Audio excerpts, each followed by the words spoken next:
Welcome again to my YouTube channel! So, ayun po mga kainday, kumusta na po kayo dyan? Sana po ay nasa po kayo sa mabuting kalagayan. So, for today's video mga kainday, i-share ko na naman is about sa gold mga kainday. So, before ako mag-start mga kainday, syempre gusto pong pasalamat sa mga nanonood ng videos ko, sa mga new viewers ko dyan, at sa mga bagong nag-subscribe ng aking YouTube channel. Thank you so much mga kainday. Sana po ay patuloy po kayong magsubaybay sa aking maliit na YouTube channel mga kainday. At sa mga viewers dyan na hindi pa nakasubscribe, please do subscribe mga kainday. Ito po ay nakatulong sa pag-grow ng aking YouTube channel.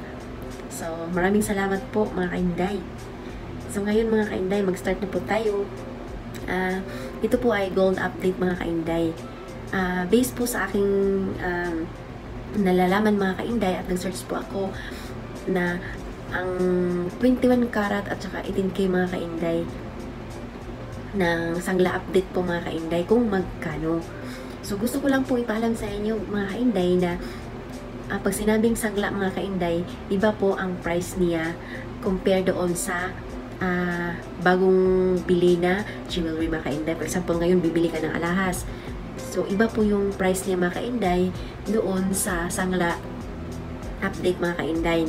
For example, magsangla kayo ngayon, iba po talaga ang price niya mga kainday compare doon sa bumibili ka pa lang ng bagong jewelry.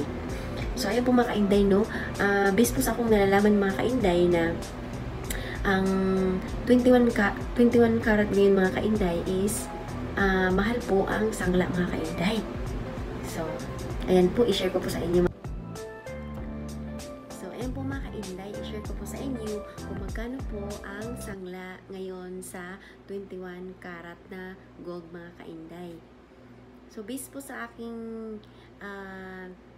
source mga kainday, na ang sangla ngayon sa 21 karat mga kainday na gold is ang 1 gram niya mga kainday is 3,600 plus mga kainday.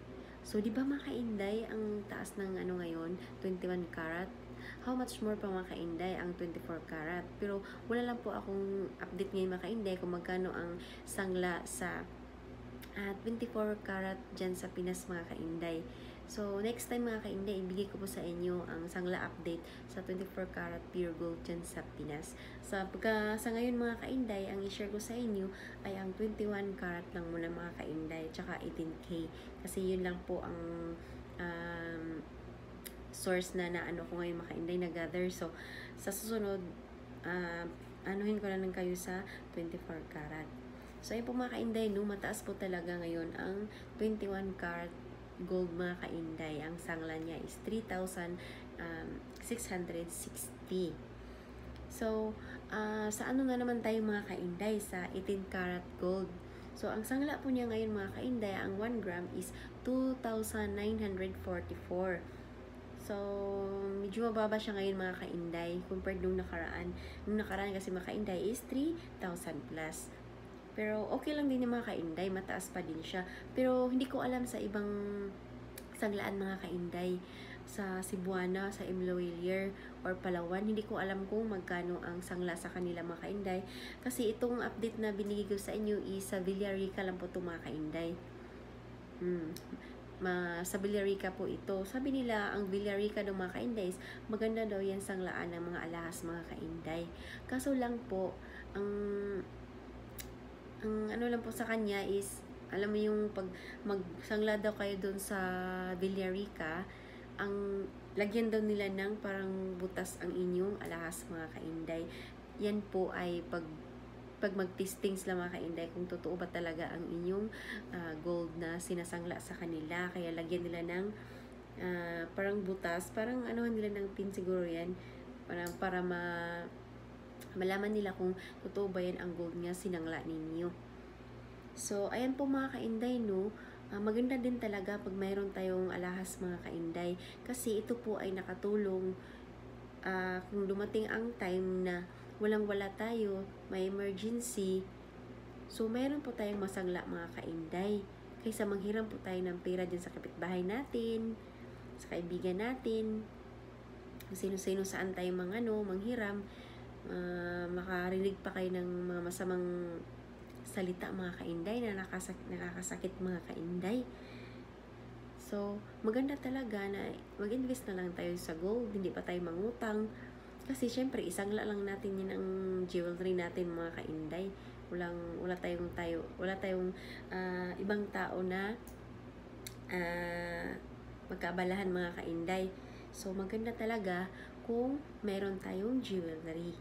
Kasi tutubo po yan mga kainday. Kaysa patulugin mo lang yan dyan ng pera mo or sa bangko mo i-save mga kainday. Kunti lang po ang tubo niyan. So kung meron tayong pera na kaya nating bumili ng jewelry, so ibili na natin mga kainday. Kasi wala pa naman tayong perang pambili ng lupa or mag-invest ka ng yung mga property dyan na napakamahal. So, dito lang muna tayo mag-invest sa gold mga kainday. Kasi siguradong tutubo din to. No? Kasi hindi pa tayo maka-afford bumili ng mga lupa, mga ibang investment na mahal, bahay.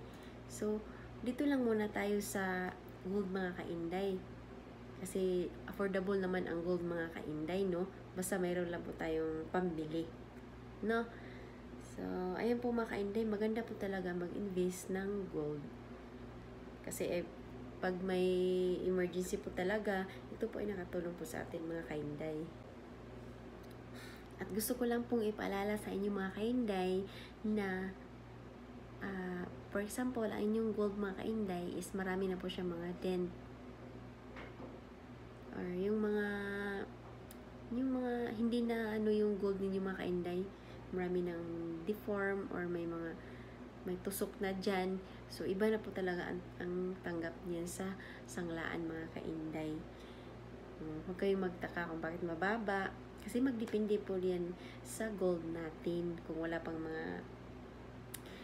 mga dent din mga kainday. So, ayan po mga kainday, no? Ano pang hinintay nyo? Invest ng gold. So, ayan po mga kainday, no? Thank you so much for watching mga kainday. And see you on my next vlog. Bye! So, ayan po mga kainday. Mag-invest na po kayo ng gold. Kaysa pambili nyo ng mga cellphone dyan na napakamahal. Tapos, itatapon mo lang yung cellphone mga kainday. Kung masira niyan, wala na yung pera natin. No? So, kung ako yung papiliin, ang advice sa inyo, mas prepare ka sa gold investment mga kainday kasi bibili ka ng cellphone. Ng cellphone kasi wala na yan mga kainday. Pag sira na yan, wala na yung wala nang bili yan mga kainday. Sa Bisaya pa. So, ayan po mga kainday, no? Invest na ng gold. Kasi tutubo po talaga ang gold mga kainday. Maganda po yan. So, depende na po yan sa inyo. Okay lang naman bibili kayo ng cellphone kung napakadaming pera nyo na, okay lang yun. So, pero advice lang yan mga kainday, nasa inyo na yan kung bibili kayo ng cellphone, wala naman akong dyan kung bibili kayo niyan. Basta akin, advice lang po yan mga kainday, yung magandang investment mga kainday. So, maganda talaga mga kainday, no? Kasi ang gold mga kainday, wala po yung tawag nito, maintenance. Diba? Ang gold walang maintenance yan kasi itatago mo lang yan. Oh, diba? So, yun lang po mga kainday. Sana po may natutunan po kayo sa aking videos mga kainday. At sana patuloy po kayong subaybay sa panood ng aking YouTube mga kainday para po makagawa po ako ng ang aking video sa susunod mga kainday. So, ayan po mga kainday. See you on the next vlog. Bye!